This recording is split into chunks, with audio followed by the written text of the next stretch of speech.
Brussels urged to dismantle German European empire or pay price of lost sovereignty. EU is increasingly looking like a bloc of states run by Germany. In an interview with Noemi Lehocki, author at the Hungarian left-wing news site Mess, Mr. Wolfgang Streeck said that an empire run by Germany could only result in perennial tensions between member states and the eventual collapse of the bloc.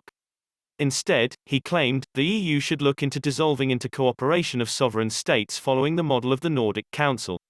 He said, if the EU continued to develop the way it did since the 1990s and until the financial crisis, it would result in Germany, with or without France, governing the rest of the member states through the Brussels bureaucracy. In fact, one reason why I am against the kind of European Union that has been shaping up for the past 2 decades is that Germany would inevitably be its hegemony, more or less hidden behind a deeply asymmetrical alliance with France. A German European empire lacks both historical legitimacy and the resources needed to compensate dependent peripheral countries for accepting German rule.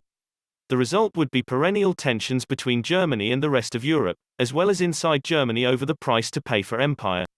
I want Germany to live in peace with its neighbors, on the model perhaps of the Scandinavian alliance of democracies that have long been cooperating in the Nordic Council without needing a hegemonic state to discipline them. Mr. Streeck also warned Angela Merkel's departure from German politics could see a catastrophic domino effect for the entire European Union soon. The German Chancellor will step down in September this year after 16 years of power. The pandemic has seen support in her party plummet in the last 13 months or so, leaving her potential successor Armin Laschet struggling to convince party members to convincingly see him as the next German Chancellor. Mr. Streeck said the geopolitics of the EU empire will very much depend on Germany's success. Asked whether post-Merkel Germany will remain a stable country, he said, the question is what you mean by stability.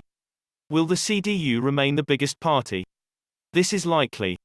Remember what I said about Germany being the prosperity pole of the EU. As long as the euro beefs up the German economy, the CDU will rule, from next year on very likely with the Greens. While throwing off the SPD may create an impression of change, policies will by and large be the same, a little more climate protection perhaps and the like. Rhetoric aside, the Greens will not demand changes in European and foreign policy. They will tacitly support increased military spending in honor of Joe Biden. And they will insist on refugees being treated as a European affair, not a German one, which they hope will keep the AfD small.